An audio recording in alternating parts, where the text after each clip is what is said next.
Hello and welcome to Crosstalk, where all things are considered. I'm Peter Lavelle. What is the fate of the House of Saud? Its list of complaints against Washington, Riyadh's well-known protector, is long and getting longer. The Saudis are furious over Western dealings with Iran, disappointed that Obama didn't bomb Syria, and determined to export its radical form of Islam. And one of its only real friends in the region is Israel. Given all of this, can the House of Saud afford what it calls an independent foreign policy?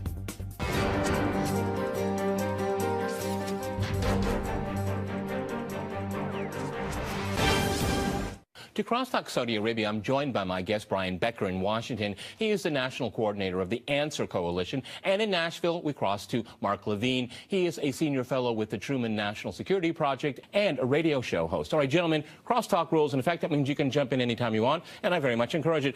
Brian, is it time for Washington to tell Saudi Arabia to pound sand?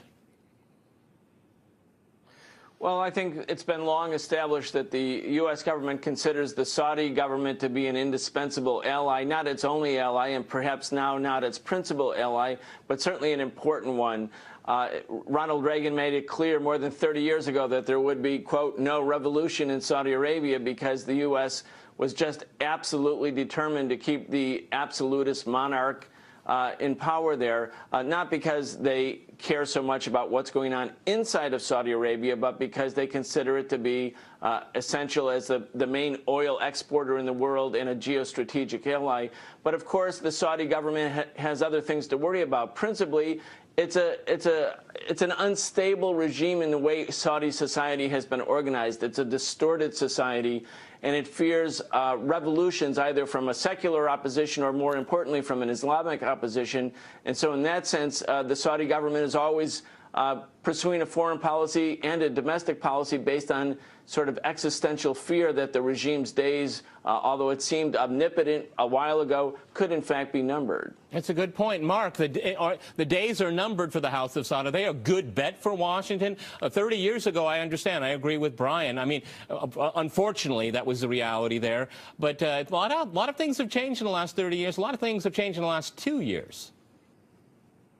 I would argue that in the Arab world, one of the most unstable areas of the world, Saudi Arabia is one of the most stable. You look at almost any other Arab country, name it, Libya, Mark, Egypt, Tunisia, Syria, and they're having an Arab Spring that's falling apart. Is it stable because of tyranny? Is that it, stability? Well, actually, there's less tyranny in Saudi Arabia than other countries. Look, I'm not saying that Saudi Arabia is some free and open place. Their treatment of women, obviously, is terrible there. But compared to Syria, where hundreds of thousands are being massacred by Iran and Hezbollah and the Syrian government and al-Qaeda moving in, and Iraq and Libya and Tunisia, yes, Saudi Arabia is a beacon of stability compared to all the other unstable places there. Okay, Brian, if I can go back to you. But, I mean, Syria is unstable because of Saudi Arabia, and it's exporting its jihadists. No, not because of Saudi Arabia. That is so well documented. No, let me go to Brian. That is so well documented right now, and it's one of the reasons why I'm doing this program is because the U.S. is supporting people that are against its own national interests. Brian first, then we'll go to Mark. Go ahead, Brian. You know, Mark's comments are somewhat laughable, I would say. Remember when Jimmy Carter stood next to the Shah of Iran in 1977 and said, "Shah, you are an island of stability in a sea of turmoil." And the U.S. premised its foreign policy based on being connected hip to joint with the Shah at that time. That was 2 years before the government was overthrown by a popular people's revolution. Of course, Saudi Arabia has fomented civil war in Syria. It had a principle, a fundamental desire to overthrow the Assad government, to create a Sunni government that would be backed by the Saudi regime. It did this in concert with Qatar and others. It functioned as a proxy, of course, for the United States and Western interests who had said Assad must go. But Saudi Arabia had its own independent national interests, or perceived national interests, or the interests of the monarchy that drove it to carry out civil war. The blood of the Syrian people is on the hands of the Saudi government. So to say that they're this kind of emblematic of stability, hundreds of thousands, just blaming Saudi Arabia. Okay, Mark. Crazy. Mark, go ahead. This is Crosstalk. We're going to be fair. That's like blaming the United States for the Holocaust. Look, the Syrian government has been massacring hundreds of thousands of people. That's just random. That's random. I've been on your show many times, Peter. For 3 or 4 years ago, I came on your show. It was a peaceful revolution. The Syrian government mowed them down in the streets. They take out innocent men, women, and children, shoot them down. They don't allow any humanitarian aid. So what is the role of the Saudis? Mark, what's the role of the Saudis then? I'll tell you the role. Go ahead. There's been a long-time battle between Shia and Sunni Muslims. It's existed for 1,000 years. It existed in the Iran-Iraq War. Saudi Arabia is leading the Sunnis. Iran is leading the Shias. In Syria, of course, you have a Sunni majority country ruled by a Shia Iranian-backed minority. So why should Washington be involved in all Saudi this? Arabia's coming in to Mark, defend why the should Sunnis. Washington be backing the sectarian difference? Go ahead. Go ahead, Mark. They should be backing the peaceful rebels there because and doing it through a no-fly zone, by the way, not through arms. Because right now it's all going to end up, frankly, being an Al-Qaeda or Iranian satellite there. Brian, jump in. You know what? It's an active war. Murdering hundreds of thousands of people. I think it's an active war. Let's stop the murder. Talk over each other, Brian. Look, let's be real. Let's be real, if I could. A no-fly zone means you have to carry out through the U.S. and NATO air forces, the ability to destroy the Syrian air defenses. A no-fly zone means the U.S. would, unlike what it's doing right now, which is preparing for another round of negotiations, be doing what the Saudis wanted them to do last summer, which is to further take that step towards a full-scale military engagement with the Syrian government and with its allies. A no-fly zone is not a peaceful alternative to war. It's a step towards war. It's an active step towards war. The Saudi government I know is you don't give a damn about the hundreds of thousands of people being murdered. That's fine. Not because of, but please don't call an active war to stop those murders. All right, Jen, let's stay with Saudi Arabia here. Mark, I'm going to go to Mark now. You know, Mark, okay, I'll take what you're saying at face value. You know, the Saudis are trying to protect civilians. But they backed Saddam in a war against Iran where almost estimates say up to 1 million people. So you're saying that the Syrian blood's more valuable than Iranian blood. That's what you're saying, because it doesn't make any sense to me. What I'm saying is the Saudis and the Iranians are in a battle. It's the old Sunni-Shia battle. You've got Egypt and Turkey involved as well. If Iran gets nuclear weapons, Saudi Arabia will get nuclear weapons, and Turkey will get nuclear weapons, and Egypt will get nuclear weapons, then Iraq will get nuclear weapons, Al-Qaeda will get nuclear weapons, the entire regime will get nuclear weapons, the whole area will. Look, this is a battle for hegemony. There's no question about it. Okay. The Saudis care maybe about that's the Syrian people because they're but Sunnis. Maybe if I can go to Brian, maybe it would be better if the United States had a good relationship with Iran and get rid of drop this authoritarian, tyrannical regime called Saudi Arabia. Maybe it'd be a better bet. The U.S. government right now, by engaging even in the first step of negotiations with the Iranian government over its nuclear program, or really about the unfreezing in a modest way of some of the sanctions, not most of them, against Iran, it raises the specter, both for Israel and for the Saudi government, that there could be, in fact, a shift in U.S. policy towards the Middle East. The specter of peace between the United States and Iran is something that creates horrors inside the bedrooms of the Saudi royal family, because they realize if there was any sort of rapprochement or détente or accommodation between the U.S. and the Islamic Republic of Iran, the government, instead of, for instance, constantly and endlessly seeing it only from the vantage point of regime change, if there was some sort of an accommodation, it would mean the Saudi monarchy's role from the vantage point of U.S. geostrategic interests would be less necessary. Saudi Arabia could start to drop out of the equation. Not fully. That's what the Israelis fear as well. They see constant war, tension, the threat of war as being very useful for them, because it means they're more important for the empire, more important for the empire's hold on this resource-rich and geostrategically part of the world. Okay, Mark, go ahead. Mark, go ahead. I wish that people would stop playing Risk. Pretend like it's some geopolitical game where you put an army here and you put an army there. I support the Iranian people who are against the regime. I support the Syrian people who are against the regime. I support the Saudi Arabian people. I think that each people needs a right to have their own destiny and not be forced by these tyrannical powers. Look, the Iranian government had no way relationship to the Iranian people. The Persian people are some of those pro-American, pro-Israeli people in the Middle East. That's not the problem. The problem is a regime, the Iranian and the regime that's supporting Hezbollah, that's supporting the terrorism throughout. And look, the Saudi regime has its own tyranny. Women in Saudi Arabia are not treated well either. There's virtually no democracy in the Middle East except Turkey and Israel. I understand that. All right. But at the end of the day, Mark, you brought up risk. Mark, you brought up the term risk, obvious reference to the game. But if I go to Brian, that's exactly what Saudi Arabia is playing in the region. It's playing risk with its money and supporting all kinds of crazy groups. Go ahead, Brian. Yeah, and also and Mark forgot to mention that when the people of Bahrain rose up for democracy against the royal monarchy, which hosts the Fifth Fleet of the Pentagon, the Saudis moved in, and the Saudis moved in with brutal force with its army. And why the Washington did they do that? government Because said the people nothing. are They were Shia perfectly and happy Saudi with is that. Sunni. Mark? At the end of the day, It's because every people needs to have individual self-determination, whether Shia or Sunni. And a majority Shia country like Bahrain should be Shia. A majority Sunni country like Syria should be Sunni. And basically, if we weren't this geopolitical game between Iran and Saudi Arabia...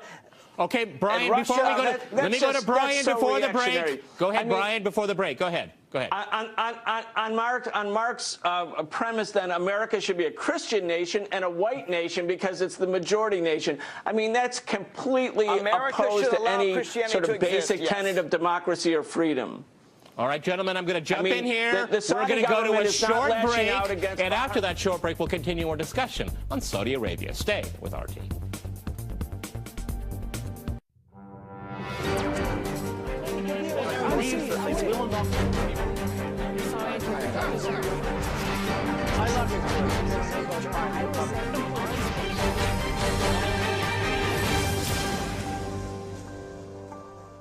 Welcome back to Crosstalk, where all things are considered. I'm Peter Lavelle. To remind you, we're discussing Saudi Arabia.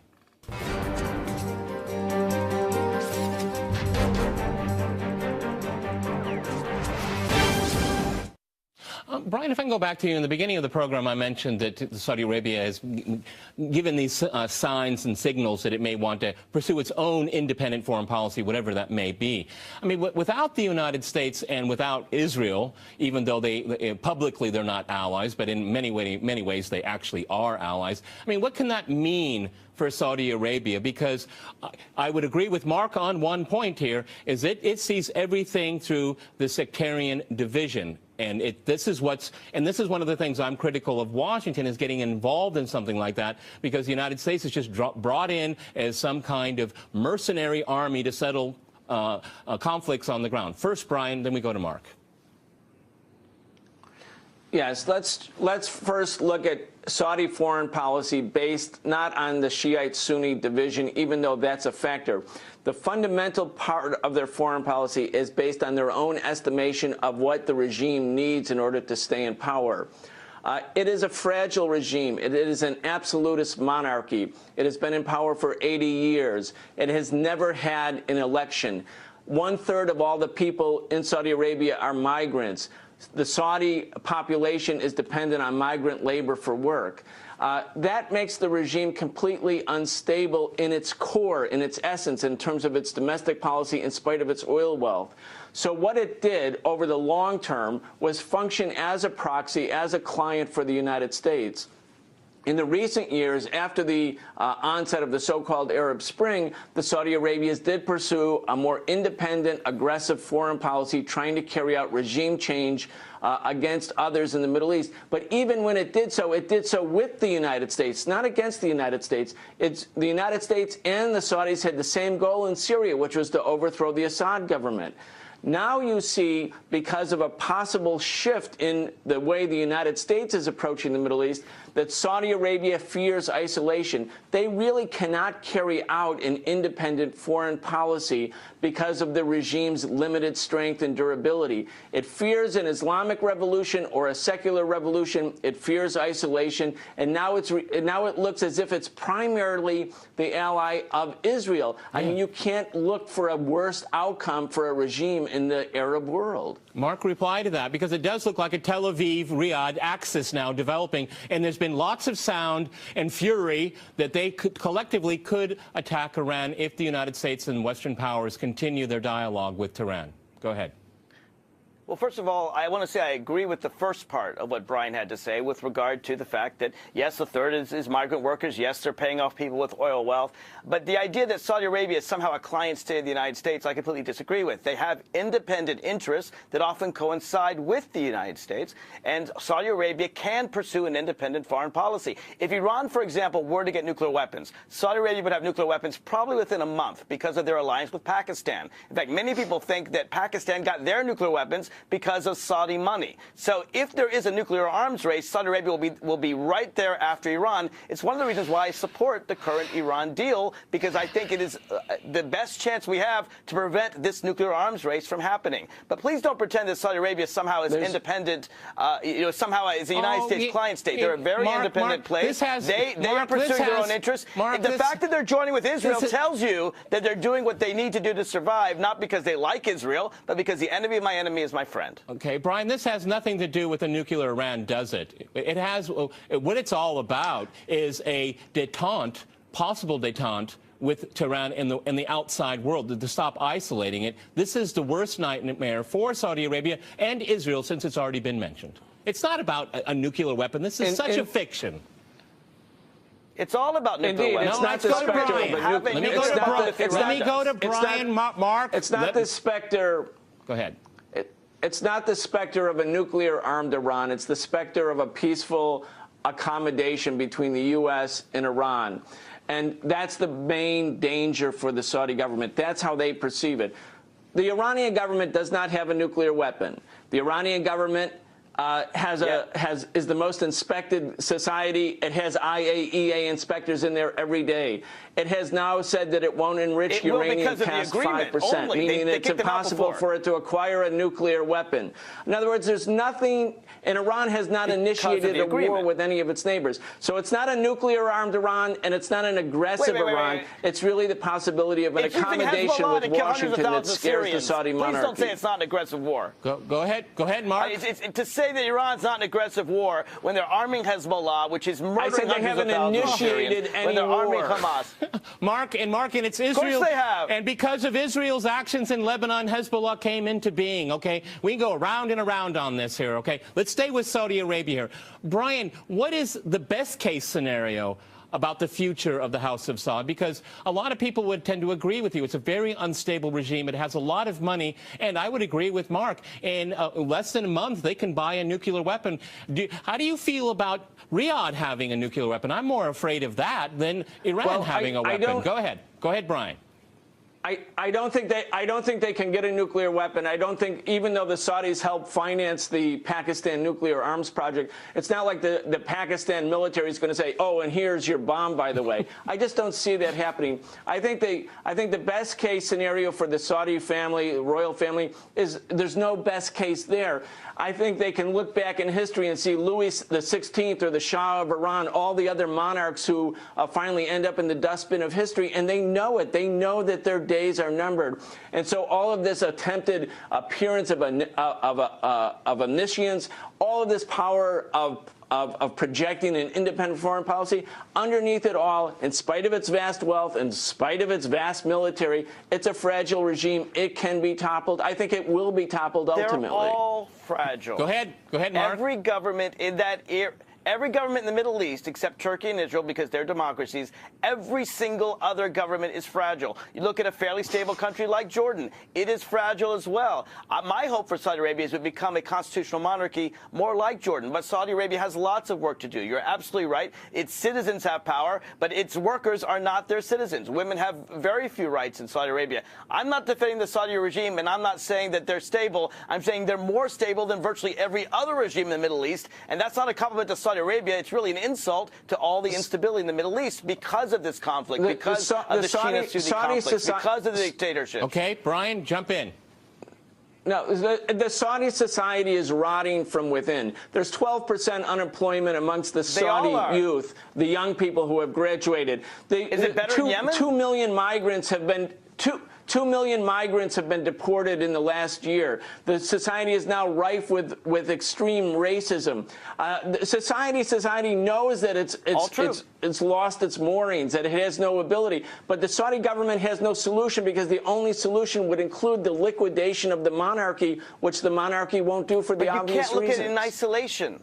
Okay, Mark. My point is this. I'm not disagreeing with anything you're saying about Saudi Arabia. No, Mark, I don't want to waste time on it. I want to ask Mark a question. Okay. I mean, obviously, I think all three of us can agree on one thing, is that the so-called values of the royal family of Saudi Arabia have nothing to do with anything that any of us would find in common whatsoever, okay? But there is a commonality there, Mark, and it's called American arms. They love Saudi Arabia, don't they? And this is one of the things that the Saudis are threatening the Americans. The arms makers in the U.S. have a lot of influence in Washington. This is what's keeping it together, at least for now. What do you think?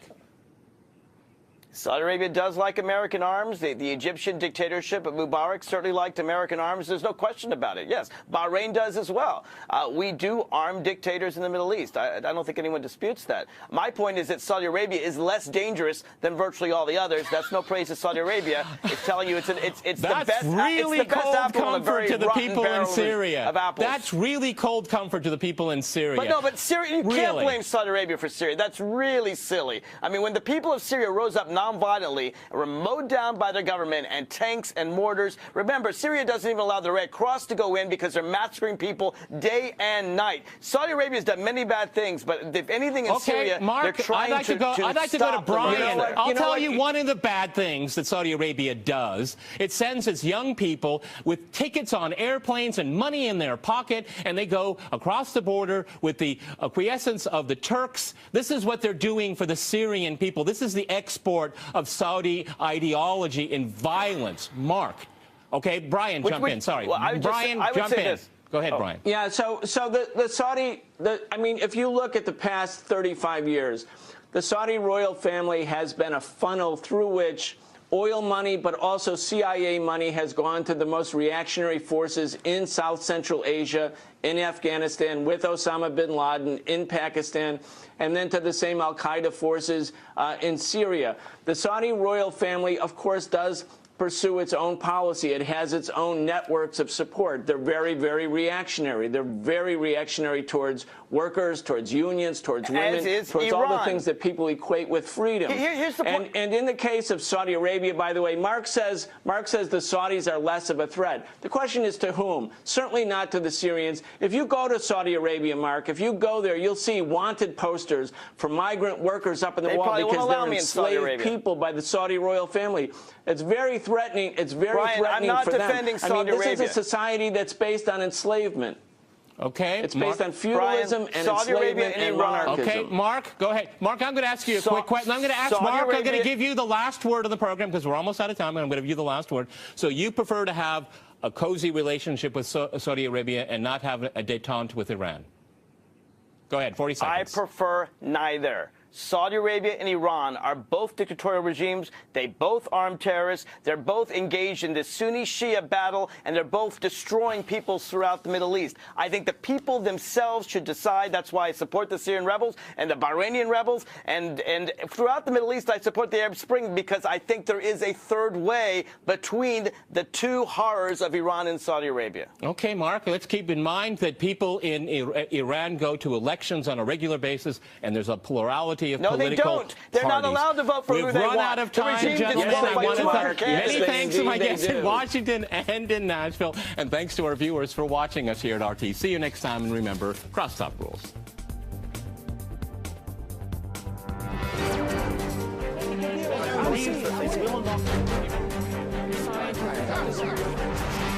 I love you.